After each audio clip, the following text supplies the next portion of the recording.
피해를 입은 모든 분들께 진심으로 사죄의 말씀을 드립니다. 멈출 수 없었던 악마의 삶을 멈춰주셔서 정말 감사합니다.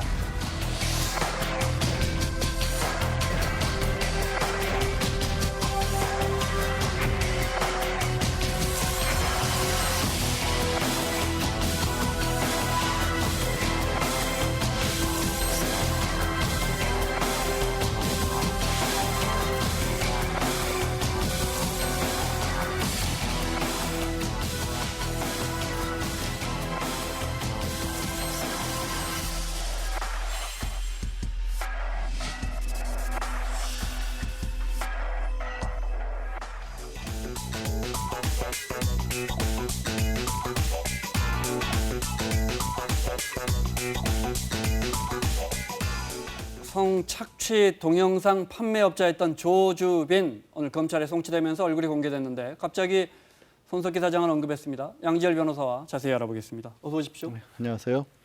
오늘 조주빈이 처음 모습을 드러내면서 언론 앞에서 한 말, 국민들 앞에서 한 말 먼저 들어보겠습니다. 손석희 사장님, 윤장현 시장님, 김웅 기자님을 비롯해 저에게 피해를 입은 모든 분들께 진심으로 사죄의 말씀을 드립니다. 멈출 수 없었던 악마의 삶을 멈춰주셔서 정말 감사합니다. 음란물 유포 혐의 인정하십니까? 피해자들에게 할 말 없으시나요? 범행 후회 안 하시나요? 살인 모의 혐의 인정하십니까? 범행 왜 하셨습니까?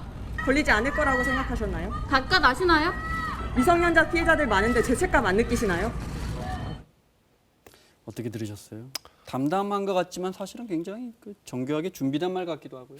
저도 약간 그런 생각을 했습니다. 무슨 말씀이냐면 본인이 악마의 삶을 멈추게 해줬다라는 얘기는요. 동시에 본인이 어떻게 보면 굉장히 자기도 어찌할 수 없는 안 좋은 상황, 그런 악마 같은 기질을 가지고 있다는 것 동시에 악마처럼 대단한 존재라는 얘기도 되는 겁니다. 그리고 아무런 설명도 없이 사실은 성착취 영상으로 구속이 되는데 급작스럽게 사회 저명 인사들을 거론하는 겁니다. 네. 그러니까 그 순간에 이 시선이 오늘도 물론 어쩔 수 없이 얘기를 했기 때문에 그 얘기를 안 할 수는 없지만 갑작스럽게 성착취해서 유명인들에 관한 얘기를 확 전환이 되는 그런 얘기를 만들어 버렸거든요. 그러면서 내가 이렇게 대단한 사람이야. 내 이런 사람들하고도 막 이랬어. 이런 식으로. 그런 식의 얘기를 지금 저 자리에서 던지는 모습은 네. 죄책감은 전혀 찾을 수 없는 오히려 말씀하신 것처럼 계산된 행동으로밖에 보이질 않더군요. 손석희 사장과는 사기 같은 일이 있었더군요. 네, 그러니까 손석희 사장도 그렇고 윤장현 전 광주시장도 그렇고 굉장히 좀 어려움에 처했었을 당시 그 사람들의 약점을 이용해서 내가 그 부분을 해결해 주겠다 아니면 손석희 사장 같은 경우에는 약간 갈등 관계에 있는 사람으로부터 당신을 테러해 달라는 김웅이라는 기자. 예, 네. 그런 어떤 부탁을 받았다고 해서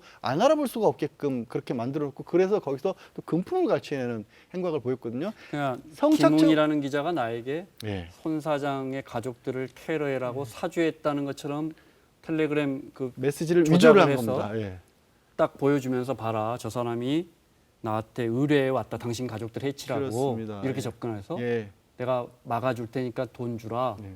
그래서 손 사장이 이제 증거라도 보여달라고 했더니 네. 돈을 받고 산적을 해버린 겁니다. 윤장희 시장, 전 시장 같은 경우 비슷한 식으로 하여튼 네. 어려움을 겪고 있는 사람의 약점을 이용해서 금품을 뜯어내는 방법은 성착취 영상의 경우하고 거의 똑같은 양상인 네. 겁니다. 전개가.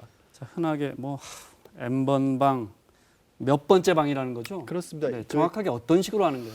사실 그 N번방이 네. 시초가 됐기 때문에 N번방이라 통칭을 해서 부르긴 하지만 네. 이게 1번부터 8번 정도까지 방을 만드는데 그 방에 예를 들어서 고액의 아르바이트를 할 수 있는 것처럼 내지는 아니면 네. SNS를 해킹해서 얻은 피해자들의 신상 정보를 가지고 피해자들을 접근한 다음에 그 피해자들의 신상 정보를 이용해서 협박을 시작하는 겁니다. 네. 그래서 점점 수위가 높다고 표현을 하는 것조차도 제가 부끄러울 정도로 아주 도저히 상상하기 어려운 수준의 영상이라든가 아니면 사진 같은 것들을 찍도록 만든 겁니다. 네. 그리고 그런 어떤 방들에서 직접적으로 다른 그 유료 가입자들의 얘기를 들어서 현장에서 그런 정말 수치스러운 요구를 직접 하기도 하고 실행에 옮기는 장면을 네. 또 보여주기도 하는 그런 형태를 뭐 띄었던 겁니다. 텔레그램이라는 프로그램에서 그러니까 우리 카톡방 같은 거죠. 그런데 그렇습니다. 보안이 잘 된다는 거기에서 그 방에 가면 그 음란물이나 이런 걸 볼 수 있는데 그 뭔가 약점이 잡혀서 어쩔 수 없이 그런 행위를 하고 있는 사람들 어떻게 어린 아이들도 있고요. 네. 초등학생부터 그 방에 들어가려면 돈을 내라.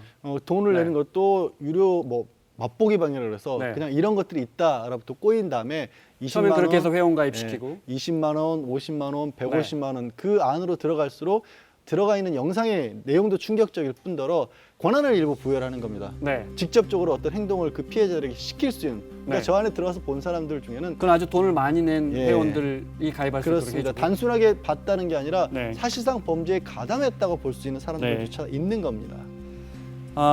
그렇게 해서 이 여러 방이 있고 이 조주빈이라는 사람이 운영한 방을 박사방이라고 불렀답니다. 그 방을 운영한 거죠. 이 조주빈이라는 사람이. 이 사람에 의해 그러니까 협박당해서 끌려다닌 여성들이 74명. 그중에 16명은 미성년자입니다. 실제 피해자의 이야기 들어보겠습니다. 그때 제가 생활비 쪽으로 너무 많이 부족한 상황이어서 선택지가 아예 없었거든요. 여러 곳을 찾아보다가 어플이라는 걸 찾게 되었고 어떤 분께 채팅이 오더라고요. 스폰 알바 해볼 생각이 없냐고 돈을 보내줄 테니 뭐 계좌를 달라 이러더라고요. 돈부터 보내준다고 하니까 그때는 너무 힘든 상황이었기 때문에 일단은 보내고 보자라는 심리였었던 것 같아요. 그리고 나서 한 몇 분 뒤에 자기가 이제 폰 선물을 해줄 테니까 주소랑 번호를 알려달라고 하는 거예요. 그때는 그러니까 이 사람에 대한 신뢰가 있었기 때문에 이미 그때 그냥 무심코 툭 하면서 알려줬었어요. 이미 제 얼굴이랑 목소리, 제 개인정보가 그 사람한테 이미 가 있는 상태잖아요. 만약 여기서 그만둔다고 하면 그 사람이 이 정보 가지고 협박을 할까봐 제 얼굴도 알고 다 아니까 이거 가지고 무슨 협박을 하지 않을까, 이걸 삼아서 평생 괴롭히지 않을까, 아니면 제가 나중에 직장 생활을 한다 그래도 그때 가서 뒷코리가 계속 잡히지 않을까. 제가 제일 충격적이었던 이제 사건은 10살짜리 애한테 한 행동인데 몸 사진 보내주면 기프티콘에 5만 원짜리를 주겠다. 성인마다 저는 개인적으로 미성년자가 더 많을 것 같다는 생각이 들어요. 그래서 이제 협박당해서 어쩔 수 없이 저런 영상이나 사진을 찍으면 또 그 사진 가지고 또 협박하면서 그렇습니다. 계속해서 수위를 높여라고 할 거 아니에요. 일종의 뭐 개미지옥 같은 네. 거죠. 이게 이만큼을 해주면 놔주겠다라고 했다. 그걸 보내고 나면 그걸 빌면서 더 큰, 더 무리한 요구를 하는 네. 게 반복적으로 이루어졌던 겁니다. 이게 이 조주빈이라는 사람, 박사라 불렸던, 박사도 아닙니다. 이 사람과 이 프로그램만 있는 게 아니고 본 사람이 있으니까 이게 가능한 거예요. 네. 비싼 입장료를 내고 들어간 사람들, 그 관련 밑그림을 좀 볼까요? 네. 입장료는 일단 뭐 박사가 운영했던 박사방 같은 경우에 네. 20만 원부터 시작을 해서 50만, 뭐 70만 원, 네. 150만 원까지 이 있고요. 노예라고 불렸군요. 그 방에 있는 안에 그 있는 여성들. 피해자들 네. 노예라고 했고 지금 보셨듯이 말을 잘 듣지 않으면 퇴출시키겠다. 퇴출시키는 순간에 그냥 놔주는 게 아니라요. 네. 그 신상을 공개를 해버리겠다는 겁니다. 그리고 심지어는 이 박사 조주빈이 어떤 행동까지는 유료 회원들 중에서도 돈을 제대로 안 내는 사람들의 신상까지도 공개를 했습니다. 네.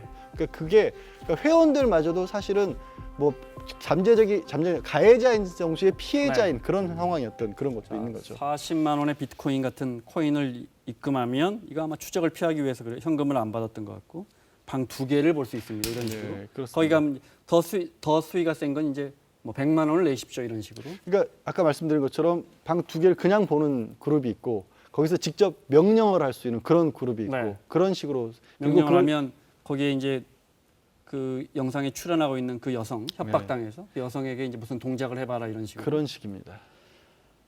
운영자 중에 심지어 공무원도 있었다고요. 공무원 같은 경우 이제 이 사건이 공범들을 추적해서 마지막으로 박사를 검거했는데 네. 이거 8급 공무원이고 유료 회원을 모집하는 역할을 맡았다고 원래는 하고요. 회원으로 가입했다가 이 사람도 그렇습니다. 네. 그러니까 회원으로 가입했다가 약점을 그 사람들의 신상도 알아내는 겁니다. 네. 이 박사라는 사람이. 그래서 거의 직원으로 만드는 거죠. 처음엔 협박을 네. 했다가 나중에 공범 관계로 엮여서 돈을 걷어온다거나 아니면 회원을 모집을 한다거나 네. 피해자를 직접 협박하는 일들도 공범들에게 맡겼고 그 공범들은 또 이 박사라는 사람을 만나본 적도 없이 텔레그램 네. 안에서만 그렇게 이루어졌던 겁니다.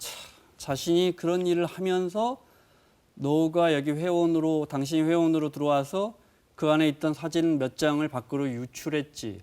그 나쁜 짓이니까 내가 그걸 폭로하게 해서 당신 직장에 하면서 너랑 나랑 같이 해. 그러니까 이 그렇죠. 조주빈이라는 사람은 성착취 영상 판매자이면서 하루 종일 협박을 하고 다니는. 네. 뭐 모든 종류의 사람들, 그러니까 이게 디지털 시대가 되다 네. 보니까 지금 사진 하나 보여주실래요? 네. 저희가 모자이크를 세게 했지만 이건 이제 양 변호사 설명한 것처럼 들어와 있는 회원들 중에 돈을 안 내거나 이런 사람들을 너희 얼굴을 공개하겠다면 또 협박해서 돈을 받았는 거예요. 네, 그렇죠. 저걸 가입할 때부터 네. 신분증 같은 걸 요구를 했던 겁니다. 네. 그러니까 신분증을 돈을 제대로 안 냈으니까 아예 지금 이 사진이 공개를 SNS에 하겠다. 퍼지고 있습니다. 뿌려져 있는 상황입니다. 그러니까 저 사람들도 잘못 써냈는데 분명히 그런데 또 피해자가 되는. 되는 예, 그런 상황이죠. 네. 살인 모의 혐의로도 수사를 받고 있다는 건 뭡니까, 조주빈이? 그러니까 지금 그 조주빈과 함께 조주빈의 지시를 받고 일을 하던 공익근무요원이 어떤 여성의 신고로 이 처벌을 받게 됐습니다. 이 불법 촬영이나 이런 물들 유통을 했다가 그런데 그 사실로 처벌을 받게 되니까 조주빈에게 부탁을 해서 그 여성의 딸을 네. 살해해 달라는 청탁을 했고 실제로 돈도 400만 원 가량을 건넸다는 겁니다. 근데 조주빈이 또 그 실제 그 영화에 네. 다니고 있는 그 어린이집이나 유치원 같은 데 주소까지 다 파악을 해놓은 상태라고 합니다. 여기 나오는 여성들이 왜 시키는 대로 했겠어요? 계속 협박을 받으니까. 그러면 74명인가요? 조주빈이 계속 그 사람들에게 협박을 했을 거 아니에요? 그렇죠. 그럼 협박죄가 74건이 되는 거 아니에요? 이런 사실은 한 번 할 때마다 한 번이고요. 네. 그게 단순 협박이 아니라 실제로 특정한 행동, 정말 감당하기 힘든 행동을 시켰기 때문에 강요에 해당하는 겁니다. 아, 협박을 강요. 통해서 네. 못할 짓을 하게 만들었기 때문에. 다 더해지겠죠, 당연히 다 기소되면. 누적이 되는데 이럴 때 정말 좀 답답해지는 게 우리 네. 법의 저 형사처벌 원칙이 그런 것들 다 일률적으로 더하는 게 아니라 그냥 그 중에 가장 무거운 거에 어느 정도 배수만 더하는. 외국 같은 경우 이런 경우에 형량이 정말 수백 년까지 네. 나오는데 우리는 그렇게 안 가는 이유 중에 하나가 이렇게 많은 범죄를 저질렀더라도 네. 그 중에 가장 무거운 범죄를 기준으로 해서만 처벌을 하기 때문에 그런 것이 어려운 겁니다. 법을 모르는 제가 봐도 벌써 이 회원들 기본적으로 이런 불법 콘텐츠를 만들고 판매한 것부터 시작해서 회원들 협박했죠.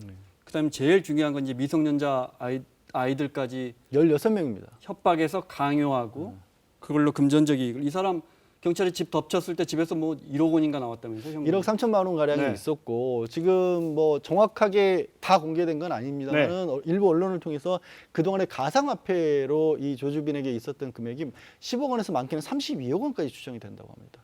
가입자가 20만 명이 넘는 물론 중복 가입도 있겠지만 네, 중복 가입이니까 뭐 그중에 정확하게는 알 수 없습니다. 유료 가입자가 얼마나 되는지 모르지만 4만 명인가 6만 명 된다고 하니까요. 네. 이 방이 유지될 수 있었던 구조를 보면요. 시스템이 갖춰져 있어요. 네. 뭐 회원 모집하는 사람, 돈 관리하는 사람. 네. 네, 그렇습니다. 그러니까 뭐 이 처음에 유료 회원을 주변 사람들에게 알려서 모집을 해오고 그다음에 그 돈을 입금을 현금이 아니라 가상 계좌로 받았지 않습니까? 그러면 이걸 일종의 던지라 해서 그걸 네. 또 인출해오는 역할을 만들고요. 또 이 어떻게 보면 착취물을 제작하는 과정에서 사람을 직접 보내기도 합니다. 피해자에게. 그럴 때는 또 다른 어떻게 보면 직원이라든지 공범이라는 표현을 써야 되는데 공범들이 나섰던 거죠. 그래서 뒤에서 하루 종일 계속 그러니까 같이 공범들도 협박해서 그런 일을 하도록 만들고 피해자들도 협박을 네. 하고 조정을 뒤에서 했던 정말 악마 같은 그림자였던 겁니다. 경찰의 수사망이 조여오고 가입자들이 이제 빠져나가고 네. 걱정을 하니까 조주빈이 이렇게 회원들을 안심시킵니다. 네. 제 3국에 본인이 있다라는 식의 물론 거짓말로 드러났습니다만 그런 얘기도 하고 또 회원들 같은 경우에는 단순하게 회원인 경우는 뭐 처벌도 받지 않는다라는 그런 얘기를 해서 안심을 시켰고요. 뭐 이미 언론에 알려졌지만 중간에 이런 어떤 박사의 행동에 대해서 보도를 했던 기자에 대해서 기자의 신상 정보를 공격을 하라는 그런 지시를 회원들과 공범들에게 내리기도 했던 네. 그런 인물이죠. 갓갓과 박사도 구분 못하는 언론에게 이건 무슨 말입니까?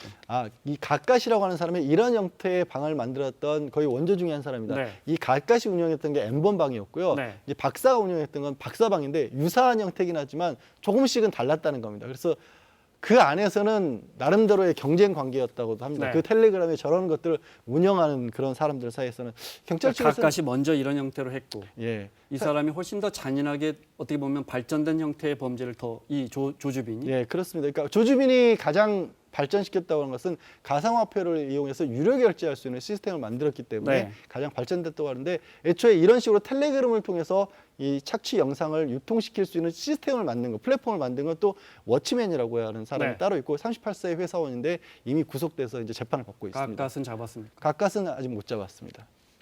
잡아야겠습니다. 처음에 이 N번방 사건을 취재한 건 기성 언론인들이 아니고 대학생 기자단입니다. 네, 그 분들의 이야기 잠깐 들어보겠습니다. 사실 두려움을 느끼는 사람들도 있긴 합니다. 근데 뭐 이렇게 불안해하는 기색을 누가 보이면은 서로 독려를 해주거든요. 뭐 FBI에서도 포기한 걸 우리나라에서 어떻게 하냐, 절대 안 뚫린다, 막 쫄지 마 얘들아 이러면서 자기들끼리 안심을 시켜주거든요. 얘네들이 말을 하는 게 많아야 5년 이상은 안 받겠지 이런 식으로 말을 하거든요. 이제 본인들이 얼마 안 받을 거를 너무 잘 알기 때문에 더 판을 치는 거예요. 너무 잘 알아요. 자기들끼리 막 정리도 해놨어요. 이전에 잡힌 사람들이 얼마나 받았는지 12로 끝난다 이런 식으로 말하기도 하고요.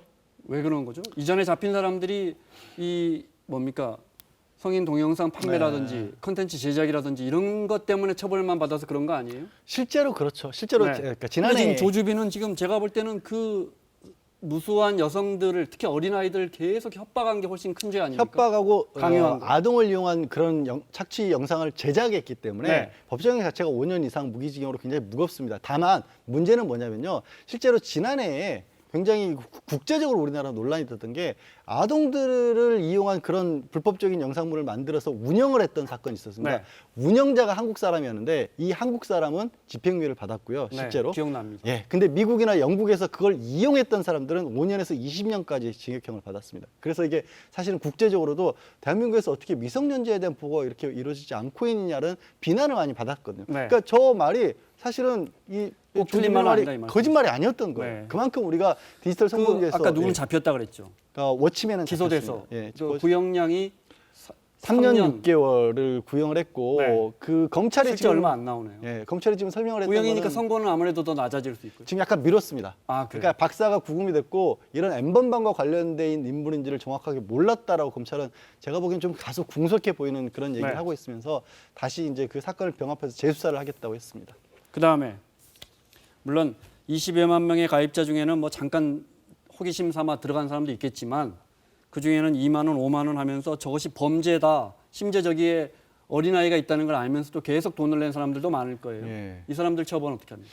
그 사람들 같은 경우에는 말씀하신 것처럼 그냥 우연히는 보기 어려운 상황입니다. 네. 우연히 보기 어려운 상황이지만 그중에 행동의 양태가 좀 다릅니다. 돈을 많이 내고 직접적으로 어떤 행위를 시킬 정도에 그러면 제작 자체에 가담했다고 볼 수 있는 수준이 있기 때문에 굉장히 좀 엄하게 처벌이 될 것 같고요. 네. 혹시 이거를 그러면 돈을 내고 가입한 회원들도 제작에 관여한 공범으로 볼 수 있습니까? 그런 정도까지도 검토를 하겠다고 지금 경찰은 밝히고 있습니다. 네. 그리고 그 이하에 단순하게 봤다기보다 그래도 소지를 했다는 정도가 된다라고 한다면 그건 이제 최소한 미성년자 영상물을 소지한 죄도 형사처벌 대상이 되지만 그것보다 조금 말씀드린 것보다 조금 위에 지금 한 직접적인 공범이라고 한 사람이 14명 정도가 되고 있다고 네. 보는데 그 사람들은 범죄단체 조직죄로까지 처벌을 검토하겠다고 밝힌 상황입니다. 지금 법무부에서 공식적 입장을 내놨죠. 네.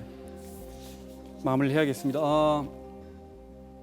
법을 좀 고쳐야겠어요. 이건 입법부가 나서야 할 것 같아요. 어떤 점을 고칠까요? 일단 처벌 강화해요. 아직까지도 양형 기준조차도 마련이 안 돼 있었습니다. 네. 그런 부분 강화해야 되고요.